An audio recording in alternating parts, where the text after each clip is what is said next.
So here we are again with the little monstrosity that I've been messing with. See how I hooked it up in here. You can see where I jumped the negative rail directly to the pin on the IC. There's the send and return jacks, the wet level, the phase switch, which really actually seems to matter a lot more than I thought it would.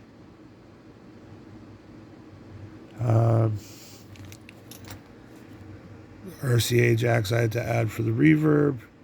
Same pedal I used in the last video. Extension speaker jack, which is actually what's plugged in. The main speaker jack I moved over here, close to where the wires would have exited through the chassis originally. I was going to go and shield the cables going to the reverb things. And I was like, the shielded cable's already shielded. There's really no need for it. I mean, it's only a couple of inches inside of it's going to be inside a Faraday cage, so it's all good. So anyways, let's see what it sounds like. I'm going to turn the my wet mix off completely.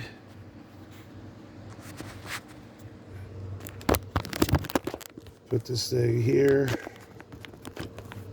Hopefully you can see a little bit. If not, it's life's a bitch. Pick up the guitar.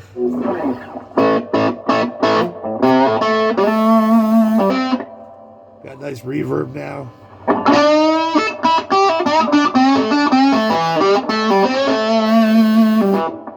That speaker's blown. I really need to change it. But that means I got to move all the shit that's stacked on top of it. It's going to take a while. Let's bring in some echo.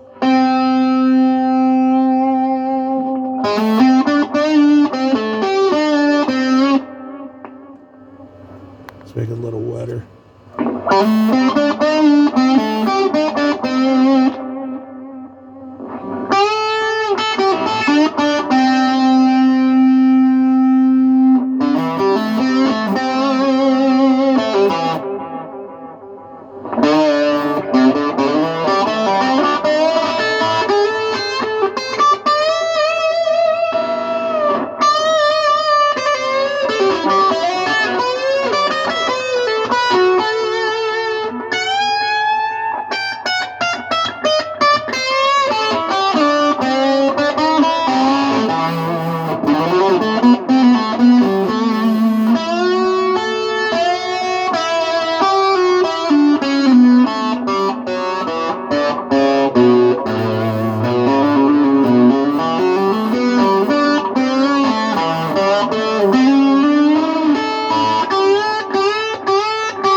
Decided to juice the preamp part of this just a little bit.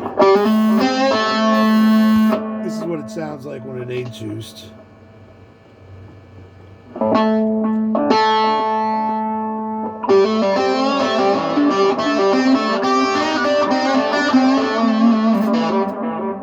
It's a little more wet.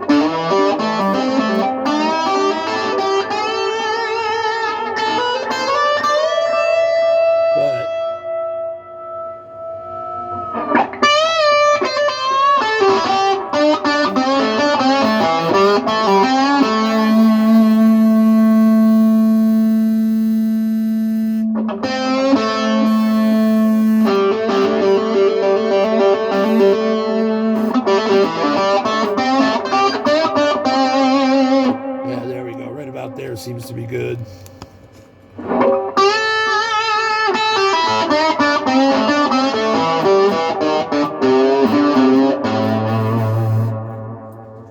I'm still toying with a couple other mods before I put this whole mess back together. I'm going to put the guitar down. If I can untangle it without electrocuting myself or others. Two mods that I'm thinking might be worth checking out. One would be in the back corner there, running right off of where the electrolytic used to be on the Paramix board, C18. I could use the plus and minus there and hook up the intake and ground of a 9-volt regulator. And then I could send a regulated 9-volt back to a regular like 9-volt kind of power jack back there. Because like sometimes I like to stick a pedal or two on top of an amp, you know what I mean? Instead of just like dragging a pedal board with me. And then that way there I could run my echo right off of that. The whole thing would be self-contained that way. I'm kind of digging that idea at this point. But the whole thing's, it's working great. I'm really happy. For a change, something went right. So anyways, more when I do more, if I do more. I really do like the idea of putting the 9-volt thing on the back there. I got to look up how much current is really available, though. But, I mean, for only like a couple of pedals, I'm sure it'll probably be fine. But I should still probably look up what the regulators can handle. But it's a pretty nifty way to do that because I can just steal it right off of the positive rail. And I got that other board right there with, like, perfect pads to be able to pull it off. All right, let's see.